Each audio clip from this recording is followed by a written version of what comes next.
I'm from Skipton Building Society, NHT's carefully chosen partner. Today I'm here with two of my colleagues to talk about financial wellbeing, why it's a fundamental part of life and the steps you can take as a head teacher to improve it. Before we begin, I do need to remind you that the information provided in this video is for guidance only and shouldn't be interpreted as advice. If you are looking for specific advice, it is recommended that you speak to a financial advisor. So, you'll know better than anyone that being in charge of a school comes with all sorts of responsibilities and demands on your time that can make life hectic. In fact, research shows teaching alone is one of the most stressful jobs in the UK. But, as important as your job is, you do still need to dedicate time for yourself every now and again, and think about other things that matter, such as your financial future.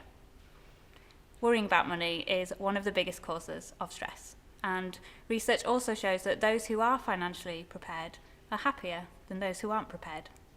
Many even admit that having a plan has actually boosted their mental health. So, with this in mind, NHT has chosen Skipton to help you with your financial plans. I'm joined by two of our very own experts, Anna Sherrin and Mark Elliott, who are here to provide useful tips on how in such a busy role you can improve your financial well-being and why doing so could make a big difference to your life. So Anna and Mark, can you tell us a little bit about what you do here at Skipton?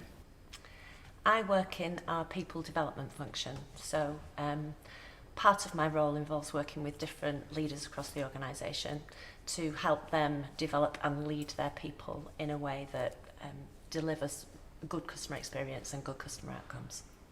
And I lead the risk and research teams in financial advice, so main responsibility is supporting teams across financial advice to deliver really good customer outcomes.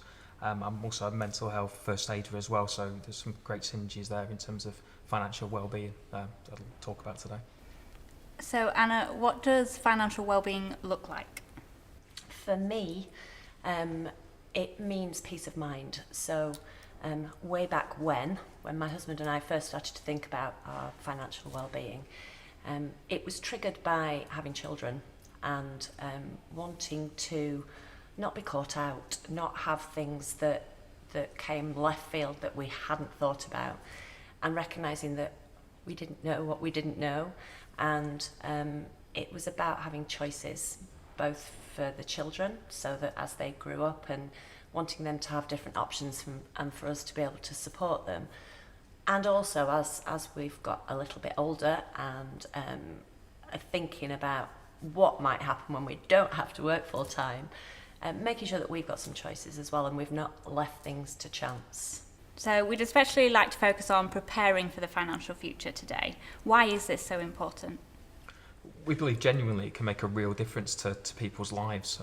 With fantastic examples of customers who have been able to retire earlier, not work as much, put some protection in place for their families. So it's that reassurance that we can provide, and it's not necessarily things that people speak about or talk about or consider on a day-to-day basis. I think there's something that's important as well, is that the future's, people tend to think about it in terms of it's never going to happen to me, or it's too long away. And actually it isn't. And if you don't start thinking about things until, now I want to think about retirement, it can be too late and you can put more pressure on yourself. So thinking about things in advance, I think, is a really good way to go. What are the key things that people should be considering? I guess the key thing is that things can change. I don't think there's any single plan or single journey that someone can map out.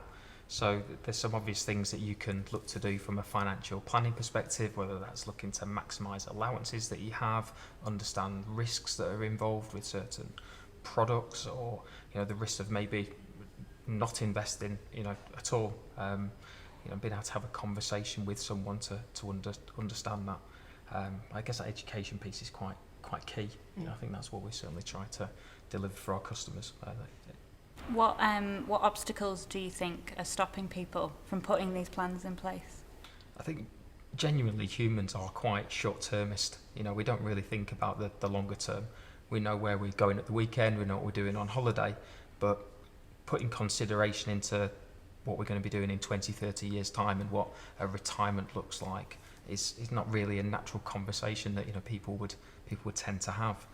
And then there's a responsibility here on people such as ourselves, is that engagement with financial advice.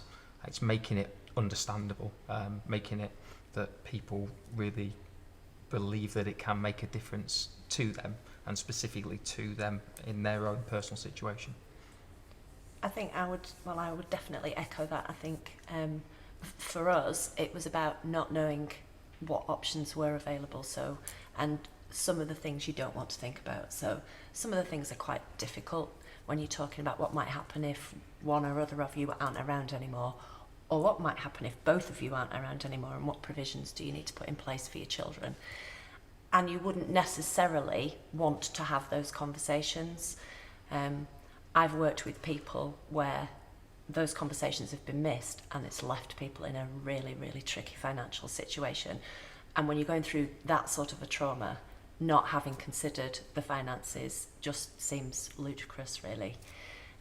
So it was about what could help us should the worst happen, but also just helping us focus on the fact that if you leave it too long, then sometimes that makes it harder to give you the choices that you might have. So thinking about things earlier is definitely a good option, and it needn't take that much time.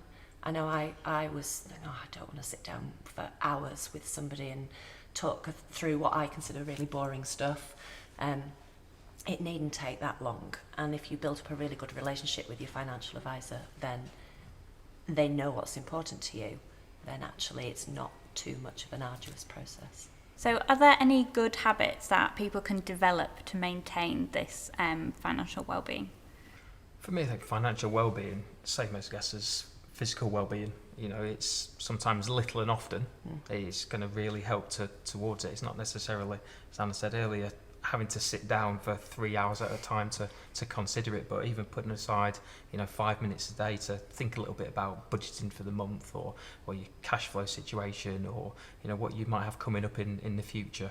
That might be things that you know about, like a family wedding, but equally, what do I do if the boiler breaks? What do I do if I need to extend the house? It's just having a little bit of thought to these things, and a broad plan in terms of how you'd want to get there.